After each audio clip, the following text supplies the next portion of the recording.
ยังเวลาอีก8 นาทีจะเริ่มต้นการแสดงเพราะฉะนั้นประชาสัมพันธ์ถึงภาคส่วนศิลปากรทุกภาคส่วนกาเกียมมื้อนี้จะปฏิบัติตามโมงเวลาอย่างเคร่งครัดเวลา7:00จะได้เคารพแต่ละแขวงแต่ละกรมกองท้องถิ่นก็ได้ดำเนินพิธีการติดตามการถ่ายทอดสดของพวกเขา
เคาร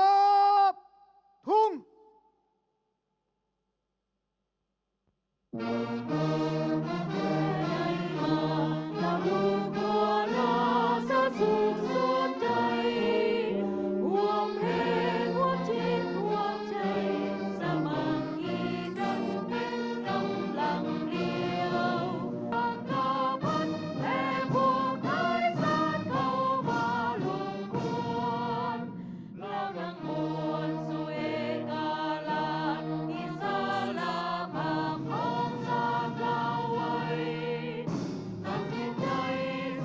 ที่การใหญ่คณะบริหารงานศูนย์กลางพรรคคอมมิวนิสต์เวียดนามขอแสดงความสมเสยอย่างสุดอกสุดใจ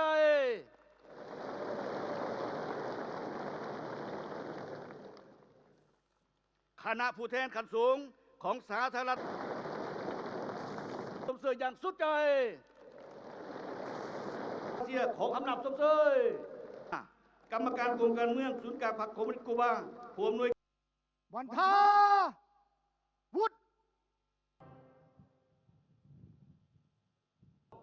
ครบรอบ50 ปีได้จะตั้งสำเร็จเฮียนเซินสหายกว่าแถวเฮ้ยฮับ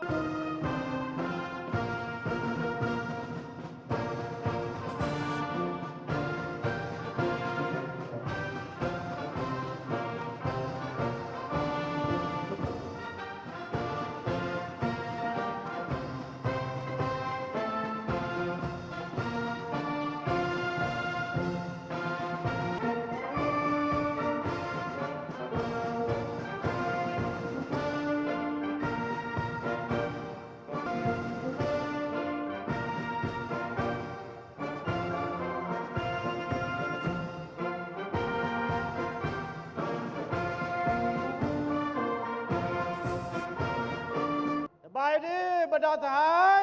สบายดีอวยพรบรรดาทหารจงมีสุขภาพเข้มแข็งนำใจมันตาที่ท้องท่านว่ามันยืน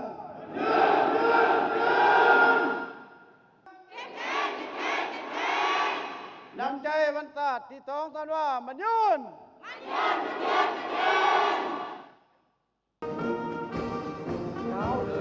หน้าผักใสแขนข้อนทุกซาทุกผักปันทั้งมีเข้มแข็งเป็นเอกราชรักษาได้อธิปไตยและพื้นแผ่นดินอันครบถ้วนสถาบันวิทยาศาสตร์เศรษฐกิจและสังคมแห่งชาติเป็นเสนาธิการให้เกียรติสงครามต่อสู้กู้ชาติญาติเอาเอกราชพวกเพิ่นเปรียบเหมือนเล็กก้าที่ดิ้นซุดรอมาแล้วหลายทศวรรษภายหลังที่ได้รับการสร้างตั้งขึ้นในวันที่9ศาสนาว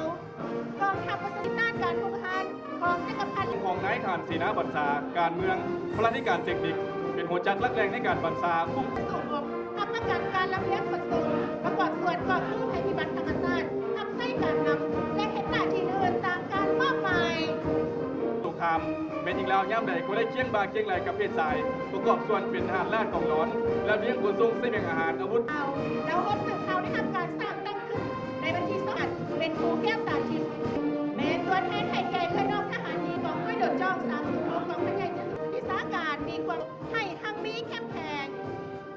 ก่อนน้องน้อยโรงเรียนวัฒนธรรมสุดเผ่าของขับ ความสงบในทางการป้องกันความสงบภาษาลาวที่มีท่าแท้ความนิยม ขอเสียงตบมือต้อนรับการแสดงฝูงบิน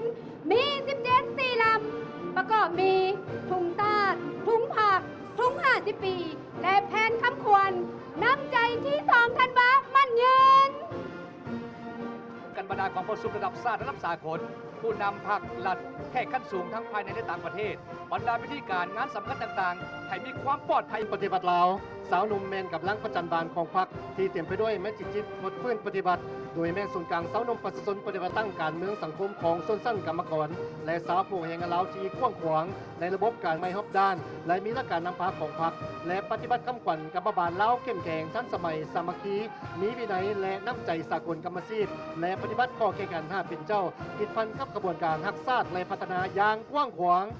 ก้อนกำลัง กฎกาพักมีปรบทบาทเป็นศีนาธิการและรับผิดชอบต่อผลได้ผลเสีย เกี่ยวกับการเคลื่อนไหวเรียกงานติดตามกฎกาภายในพักต่อคณะบริหารงานส่วนกลางพักกรมการเมืองเราให้มีความรู้ความสามารถมีคุณธรรมและความรับผิดชอบ การเงิน และระบบการชำระที่สุมใจจัดตั้งผัดขยายเศรษฐกิจเอกราช เป็นเจ้าตนเอง ภายใต้คำควรพัฒนา กว่ากิโลเมตรในปี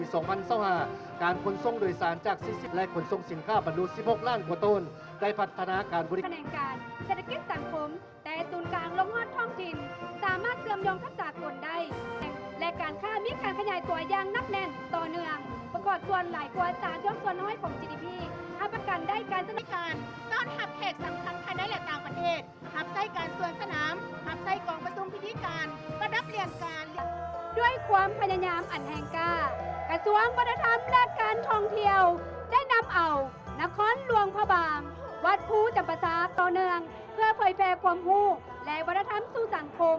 ความอุดมสมบูรณ์นี้คมในการโฆษณาแนวทางของภาครัฐและหับใช้สังคมประชาชนด้วยข้อมูลข่าวสารที่ถูกต้องแสงสีเสียงละงมกล้องฉลองใจขั้นยิ่งใหญ่แล้วเอ๋ย